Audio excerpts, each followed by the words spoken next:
Oh, I like this chair. It's nice. It's old. So I've been listening to you for a while, and I get the thing that you say that nothing is more important than how we feel, and the quickest way to get things that we want is to be happy. And what you want is to be happy. That's interesting the way you said it. The quickest way to get what we want is to be happy. Well, but the reason you want what you want is because you think having it will make you happy. So the quickest way to what you want is to be happy, so you're already there, so then it can come more quickly. But humans worry about that. If I'm already happy, even though it hasn't come, somebody's going to hold it out, like my mother did. If I was good, then she didn't give it to me. I really needed to be needy. I need to be needy before my mother would give stuff to me. And the universe is not your mother. Your mother was screwed up.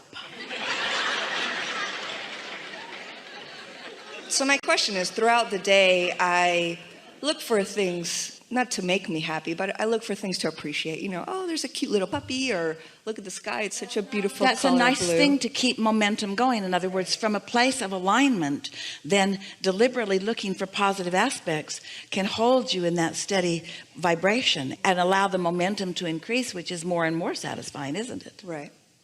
But a lot of the times when I'm kind of checking in with myself, you know, you get caught up in the day and you're just kind of, you know, on go mode.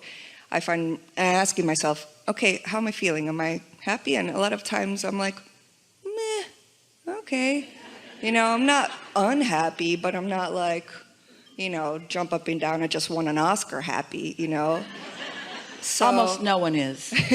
I mean, I don't expect to be that on an everyday basis, but I feel like my happier should be happier, if that makes sense. This is the reason that on the emotional scale, let's say there's sadness and happiness, or let's say that there's love and hate, or let's say that there's depression and appreciation. And so happy is there. But when you use the word satisfied, you could be depressed or revengeful, and in your revenge there's satisfaction. If you will use satisfaction as what you're reaching for, then wherever you are, you can lean more in the direction of who you are, and therefore get more momentum going in that direction. Don't make work of being satisfied either. But it is nice to notice it when it's just happening. Just notice it and therefore perpetuate it. Since law of attraction is responding to however you're feeling, and you catch a glimpse that you're not feeling that great, then it's good to leave the topic if you can. And the more aware you are of how you feel, then the more you can turn from the unsatisfied to the satisfied. It just gets easier and easier. But if you aren't paying attention and you really get on a negative rant, then of course it's much more difficult. You need a lobotomy, or a good night's sleep, we recommend over the lobotomy, or meditation, which we recommend really over a good night's sleep. We would rather see you in appreciation than meditation, because in either case there's no resistance. But sometimes you just can't get to appreciation. And so just be soft about this. So your question is around feeling some dissatisfaction and wanting to turn it into satisfaction. Yeah, to just be happier, because sometimes when I'm checking in with myself about how I feel, oh, maybe I'm doing that thing you said that we're doing. But here's the thing, and we are so happy that you are helping us to talk about this here, because here's the thing. So here I am in this moment of time, and I'm having this manifestation, and in this example I don't feel all that happy, but it is what it is. Yes, so it's got to be enough, because it is what it is. And why is it what it is? Because of the momentum that created it. In other words, once something has manifested, you're really going to like this. The emotion that you might call dissatisfaction or not happy, that's a manifestation. Let's talk about this. So you're tuned in, you're in the receptive mode, and an idea comes to you, and you feel the enthusiasm of the idea. So you know you were in the receptive mode because the idea feels really good. Well, along with that idea is the emotion of happiness.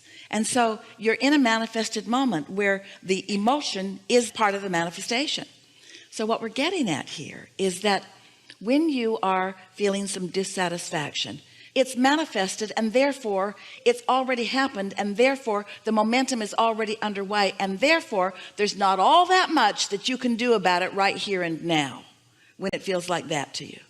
But you take note of it and you acknowledge that you want to feel happy, and you deliberately launch some more rockets of desire into your vortex, and then you get a good night's sleep, and when you wake up in the morning you deliberately meditate, because you know that meditation takes the edge off. So now this next day, let's call it Sunday, you've meditated, and so now your chance of, and we use that word because we know how you use that word, your chance of happiness is greater now that you've meditated this Sunday morning than it was before you did. So you meditate for 15 or 20 minutes, and then you just go into your day and you feel whatever you feel. But when you're feeling it, it's really sort of kind of too late to do anything about it, because it's the result of energy that you've already flowed. Are you getting what we're talking about? You can't think your way out of it. You can't talk your way out of it. You can't say, universe, I want to take back all the momentum that I had about that because I didn't really mean it, and after all I want to be happy. It's going to play out kind of the way the momentum is. But now you launch another rocket of wanting more clarity, of more happiness, and then on Monday you meditate and you go as far as you can go into the day and feel as good as you can feel, and then on Tuesday, and then on Wednesday, and then on Thursday, and then on Friday, and before you know it, this meditation has put you into more of a receiving mode, so that you are feeling more satisfaction about more things. It's preemptive. It's getting out ahead of it. When you're in an unhappy moment, usually the most that you can do is make a decision to do a better job of vibrationally preparing future moments. But when you're right in the middle of it, can't you see downward spirals? Aren't downward spirals evident? And the more you struggle and squirm within them, the faster they swirl and the more downward they go. And so it really is about not trying to think your way out of it in that moment. It's like, we've been offering an analogy. It's like what's happening now, the manifestation, is sort of like gum that you've chewed all the flavor out of. And the new juice is over here in the new thoughts and in the new things that you're receiving, you see. And so when you feel dissatisfaction, just let it be, and know that your vortex is queued up and that you're being called to more things, and let the satisfaction come from new things. Don't try to wring it out of the old things, because you usually don't. You usually just find more to be dissatisfied about. You want to talk about something specific? Well, I just kind of feel like sometimes that's my set point, a little bit like, if I don't look for things to be happy about, We'll go along with you. We'll let you call it your set point. But what do you think the set point of your inner being is? Elation, happy.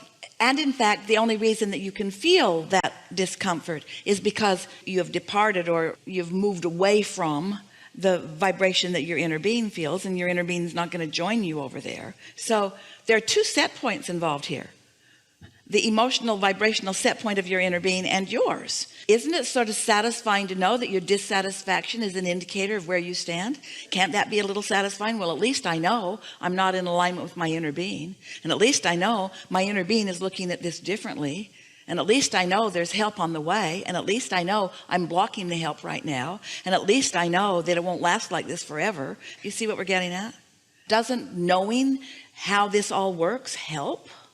Esther was annoyed at first when she realized that her negative emotion was because we were in a different vibrational place than she was. And one day, after some pretty strong momentum, she said, Abraham, if you're my friend, come over here where I am and close the gap. I think you should just come over here where I am and I'll feel better.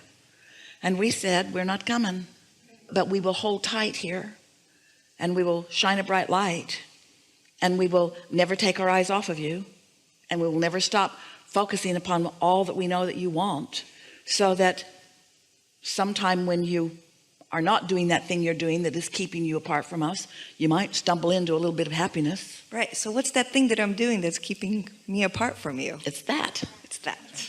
Okay. It's that. It's thinking too much about it. It's noticing that I'm not happy. It's trying to figure out why I'm not happy. It's trying to wring the unhappiness out and put more happiness in. In other words, it's chewing the old gum. It's too much attention to the old reality. And we're calling the old reality, this reality that you're calling right now, this red hot minute. That's old. That's old because the juice is chewed out of it. And where your satisfaction will always be is in the new movement with the new energy. That's where satisfaction is. That's what satisfaction is. Satisfaction is tuning in and allowing the frequencies to blend as you evolve and attract as one set point. So you can have an ornery set point, your inner being never will. You can have a confused set point, your inner being is always in clarity. You can have a hateful set point, your inner being is always in love. So as you meditate and deactivate, because when you quiet your mind, you quiet thought. When you quiet thought, you stop any vibration. When there's no vibration, then you've quieted yourself. And now you can easily find your way by law of attraction, in the absence of resistance, right into vibrational harmony with who you are. And so that was a good sequence, wasn't it?